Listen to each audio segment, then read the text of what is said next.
A lo largo ya de más de 10 años, de más de una década, hemos estado peleando por el derecho humano a la salud, por el derecho humano a la vida de las 474 víctimas reconocidas oficialmente por el Instituto Nacional de Neurología.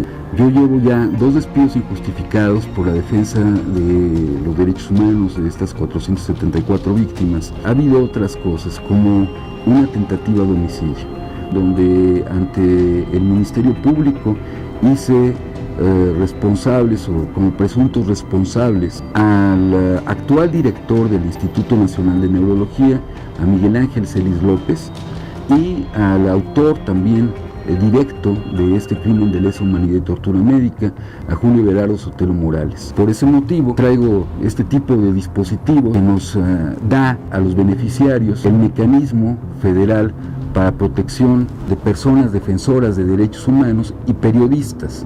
Estamos en un país en donde el respeto a la vida humana no se da. En el interior del cerebro humano tenemos el sistema ventricular, que es donde se produce y circula el líquido cefalorraquídeo.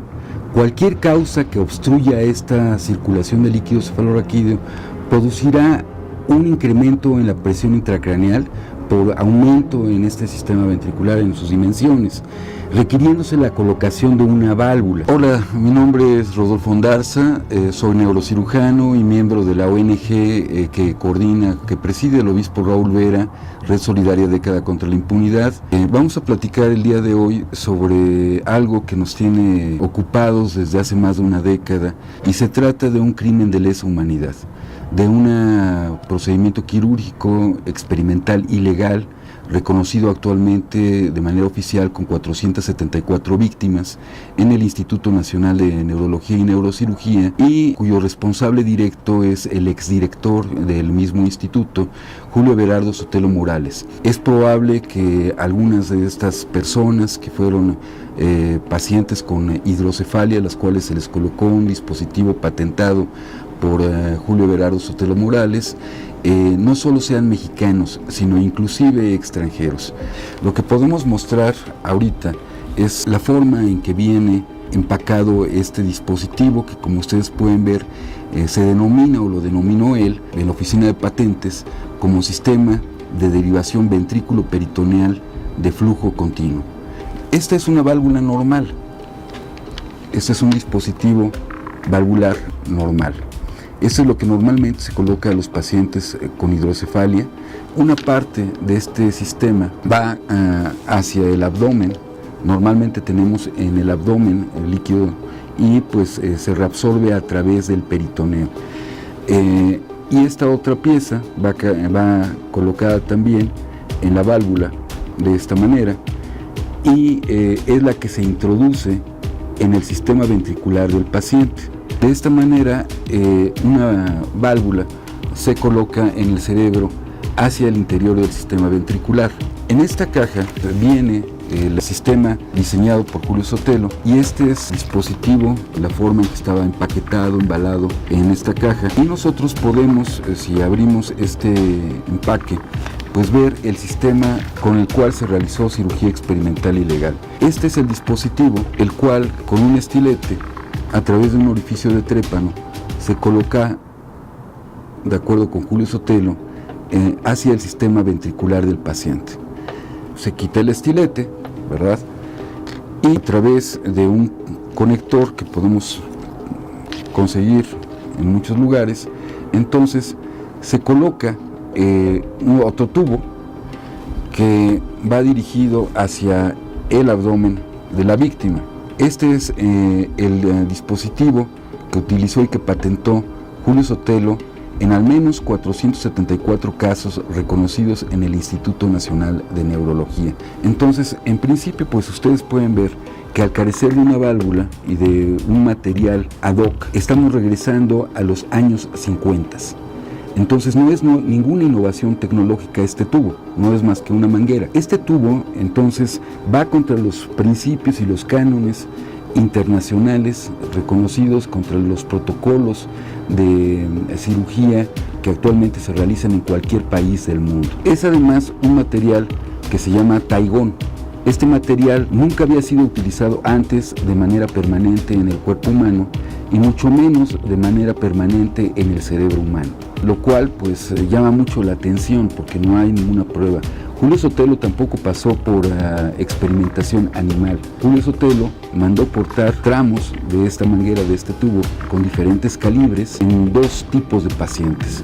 Un tipo de pacientes era aquellos que tenían hidrocefalia por neurocisticercosis, y el otro grupo de pacientes eran aquellos que tenían hidrocefalia secundaria, tumores cerebrales. Entonces, en estos dos grupos de pacientes que pertenecían a grupos vulnerables, a pacientes con escasos recursos económicos, es con los cuales se experimentó.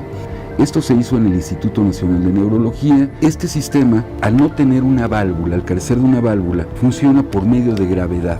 Y es que dice este instructivo que esta manguera puede estar el paciente colocado a más de 45 grados. Es decir, una de estas víctimas no puede estar acostada, tiene que estar forzosamente de pie o sentado. Lo increíble es que Julio Sotelo reconoce en una de sus publicaciones que tuvieron un estudio piloto con recién nacidos, y creo se les olvidó a estos investigadores que un recién nacido ni se sienta ni tampoco camina. El recién nacido siempre está acostado. Este grupo piloto se les tuvo que quitar de manera completa a todo el grupo y exponiéndolos entonces a procedimientos anestésicos que arriesgaban su vida de manera innecesaria para ponerles una válvula normal. Yo creo que esto pues no es justo. ¿Por qué tiene que estar el paciente de pie o sentado? Pues porque esto funciona por gravedad. Si está en vertical, va a poder drenar. Si está todavía a 45 grados, alcanza a drenar. Pero si la víctima está acostada, pues nunca va a funcionar. El problema también que surge de esto es que un paciente con hidrocefalia, tarde o temprano, pues va a enfermarse de lo que sea, incluso volverle la hidrocefalia. Por eso es que muchas de estas víctimas, de estas 474 personas oficialmente reconocidas en el Instituto Nacional de Neurología, han muerto o han quedado con daño neurológico permanente. Ya que no se ha encontrado la justicia en México, como en muchos otros casos, a pesar de que se ha solicitado por los pacientes mismos, por las víctimas, por una ONG dedicada a la defensa de derechos humanos, y ante la omisión, la negligencia de la PGR, de la Comisión Nacional de los Derechos Humanos, de la Secretaría de la Función Pública, de la Secretaría de Salud, entre otras instancias, a través de esta ONG, de la Red Solidaria Década contra la Impunidad, tuvimos que recurrir a instancias internacionales, tuvimos que recurrir a la Comisión Interamericana de Derechos Humanos, llevando un reporte a ellos.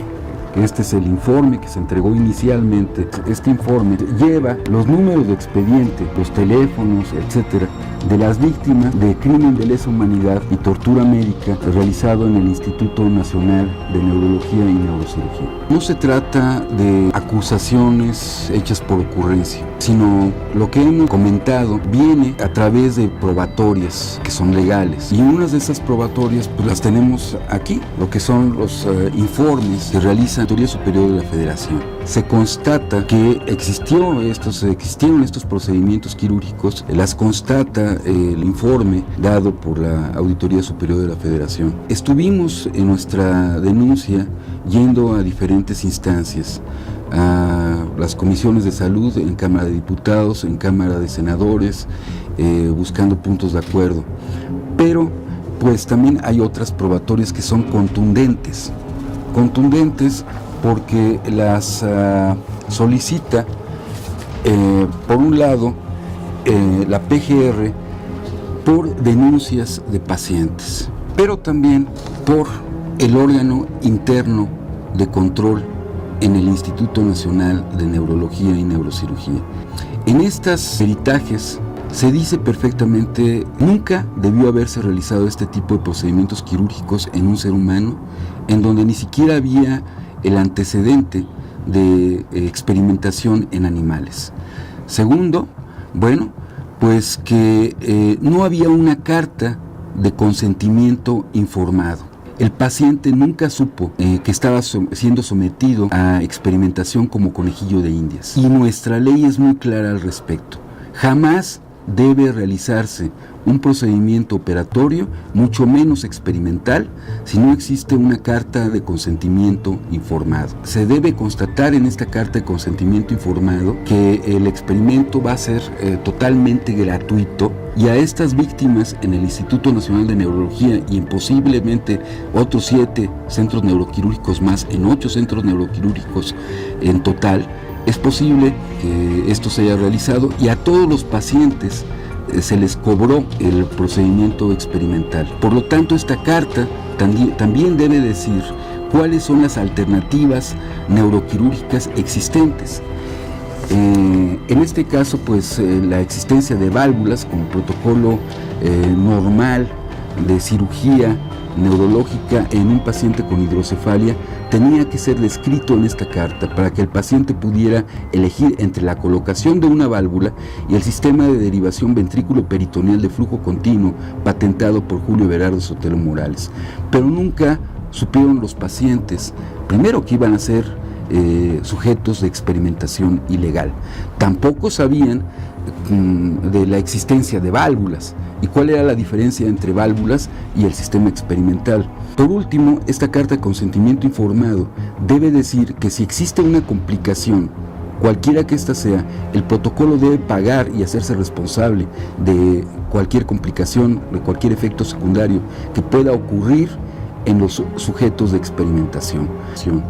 ¿Por qué Julio Sotelo pudo conseguir esto? Por esa corrupción, por esa impunidad que hay en el sector salud, y él, siendo director del Instituto Nacional de Neurología, pudo realizar este tipo de procedimientos quirúrgicos, ordenando a la jefatura de enseñanza que está a cargo de los médicos residentes universitarios en formación para que pudieran realizar estos procedimientos experimentales ilegales. Julio Sotelo se autonombra como descubridor del tratamiento para la cisticercosis. Sin embargo, muchos años antes, otro neurocirujano en el Hospital General de México, Clemente Robles, junto con un veterinario, experimentó estos medicamentos en cerdos y se los lleva a este insigne neurocirujano en el Hospital General de México para su prueba en humanos. Exactamente las dosis que Clemente Robles y este veterinario describen para el tratamiento de la cisticercosis es el que Julio Sotelo utiliza y por el cual ha sido premiado. Es decir, Julio Sotelo es una persona habituada al plagio y al fraude científico. Tan acostumbrado está Julio Sotelo Morales al fraude y plagio científico que en algún momento dijo haber descubierto la causa de la esclerosis múltiple. Y esta noticia, no metafóricamente, sino en realidad, le dio la vuelta al mundo. Y esto le daba esperanzas de tratamiento a miles de personas. Ningún otro equipo de investigadores en el mundo pudo replicar los resultados de Julio Everardo Sotelo Morales. Tampoco hubo la manera en que se pudiera demostrar, aunque ellos pudieran demostrar, dónde quedó el dinero y en qué se utilizó proveniente del CONACYT para la realización de esta investigación de esclerosis múltiple. Y bueno, esto está pasando de entrada con 2 secretarios de salud presidenciables, Juan Ramón de la Fuente y el otro es Narro. Tanto en su función como secretarios de salud como presidentes en estas comisiones de los Institutos Nacionales de Salud, tenían la obligación de conocer y de hacer algo al respecto de estas 474 personas, que son 10 veces más que nuestros 43 entrañables compañeros de Ayotzinapa.